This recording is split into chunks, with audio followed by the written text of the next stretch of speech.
हंगामी सूरत हाल से निपटने के लिए सराय आलमगीर रेस्क्यू 1112 की जानिब से गवर्नमेंट हाई सेकेंडरी स्कूल खोहार में 4 रोज़ा तरबीती कैंप मुनक्किद किया गया। 30 स्टूडेंट्स को ट्रेनिंग दी गई। सराय आलमगीर के नवाही इलाके खोहार में ट्रेनिंग सेशन में फर्स्ट एड, बिल्डिंग के मलबे से लोगों को निकालने का तरीका, फायर को कंट्रोल करना, पानी में डूबते लोगों को बचाना शामिल था। ट्रेनिंग के दौरान बच्चों को प्रैक्टिकल करके दिखाया गया, जिससे बच्चों को बहुत कुछ सीखने को मिला। स्टूडेंट्स की तरफ से बहुत खुशी का इजहार किया गया और 1112 के इस इकदाम को सराहा गया। शुक्रगुजार हैं कि उन्होंने हमें इन एमरजेंसीज़ के बारे में बताया कि हमें एमरजेंसीज़ में क्या करना चाहिए।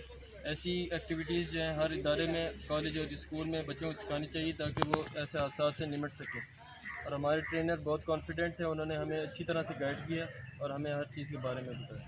हमने बहुत कुछ सीखा, इस चीज़ का हमें शौक भी नहीं था। हमने ख़ास तौर पे आग से कैसे बचना, किसी की जान कैसे बचानी, कोई पानी में डूब जाए, कोई बिजली, किसी को करंट लग जाए, हम कैसे CPR करना, कैसे PLSP करना है, हमें किसी चीज़ का शौक नहीं था। हमें अल्लाह ताला का बहुत शुक्रगुजार है कि रेस्क्यू 1112 ने हमारी बहुत मदद की, हमें सिखाया। हमें कुछ भी नहीं पता। हम अब चाहते हैं कि हर कॉलेज में, हर स्कूल में, हर किसी इदारे में सब बच्चों के पास से जाएँ, उनको समझाएँ, उनके अंदर शौक पैदा हो। ऐसे हम इंसानियत की मदद कर सकते हैं। इंसानियत की मदद बहुत फ़ायदा देगी हमें। अल्लाह ताला भी इस चीज़ से खुश होते हैं।